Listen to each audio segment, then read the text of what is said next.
Hey guys, this is Dan here, also known as Disneyphotofix, here to show you guys what I promised a couple weeks ago upon my outrage over seeing people charging money for presets. I'm going to show you how to do the same techniques, or most of them, at least teach you enough that you can probably do the same techniques yourself without any kind of major work. It's actually really simple. The reason why I'm doing this is because I get really outraged when I see people charging money, $5 per preset even, for things that are completely it's a ripoff, because what happens is there's not one preset on this planet that's going to be good for every image. Every picture needs to be treated differently. A lot of similar things can happen, but when these people are going there saying that make my pictures look like my white preset pack, that's really scummy, and I feel it's one of those things that people are doing in this community that we have, that are charging money, trying to prey on the fandom, and that's a problem for me. So I am taking it upon myself to teach everybody else how to do this stuff for free. So let's start. To begin, we're going to be using Lightroom. Now, Lightroom Mobile and Lightroom Desktop are very similar. The good thing about Lightroom Mobile is it's free.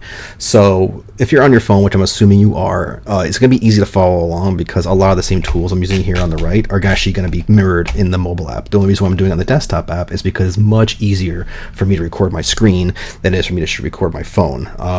The terminology is going to be the same, the process is going to be the same, the output's going to be the same. So no worries there, just things might be in a different place, because I think on the mobile app everything's separated into tabs, where here it's all just one long list.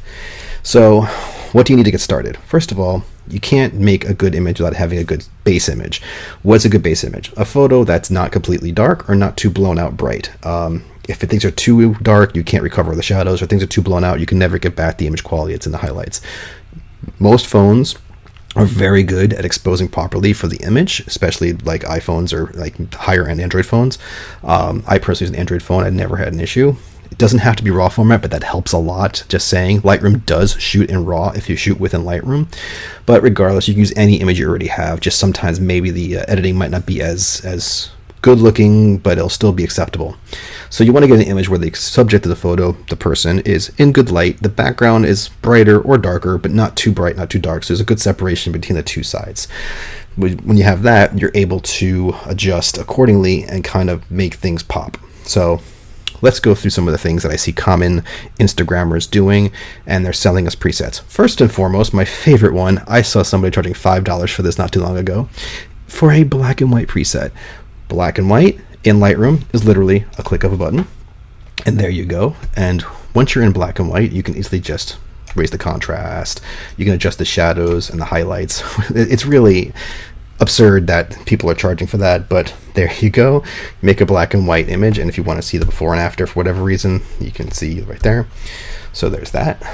Another one that I see a lot of times, people blowing out the highlights to kind of make an image brighter. So you can raise the exposure, you can, raise the shadows up, and then you can, again, you have to eyeball it. There's no set formula, but what they'll do is they'll raise the contrast up all the way, and as you can see, we're already getting the kind of effect that they're doing, and you just kind of have to eyeball it, adjust according to your liking. They also raise the clarity up a lot, which is a favorite slider they use.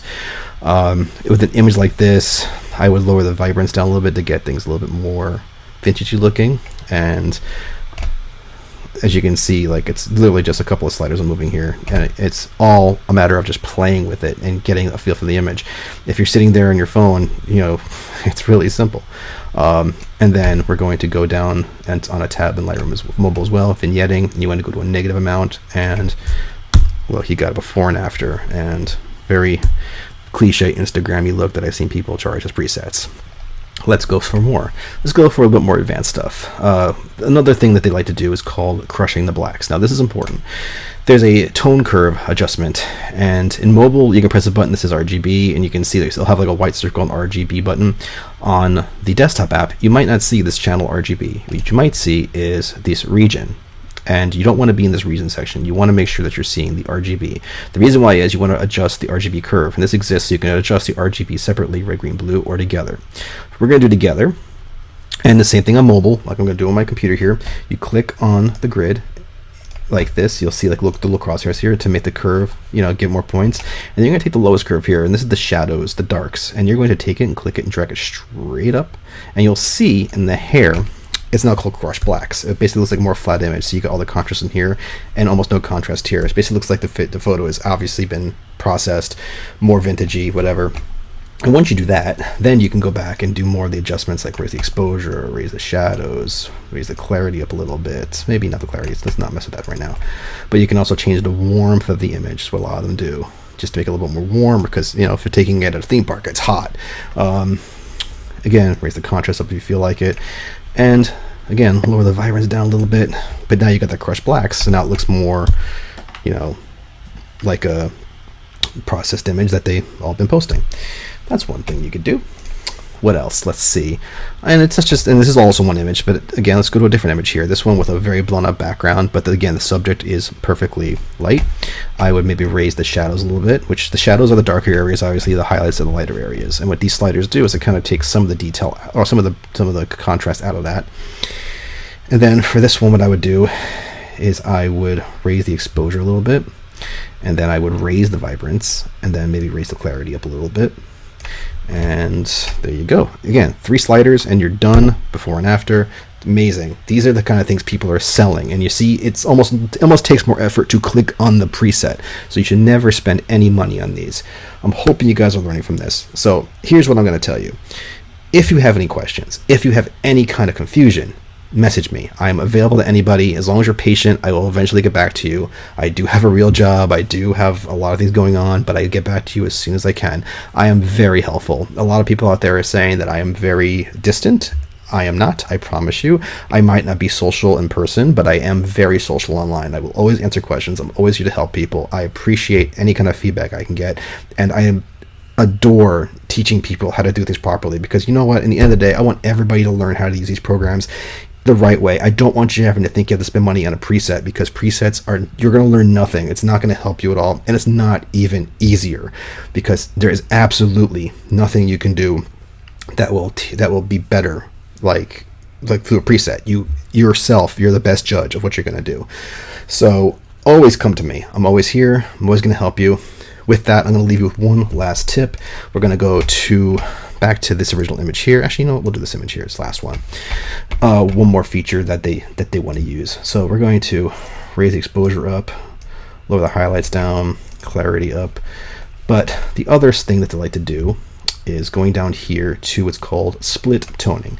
What split toning does is adds a color hue to the shadows and highlights. So very cinematically, traditionally, the shadows are going to be like a dark blue.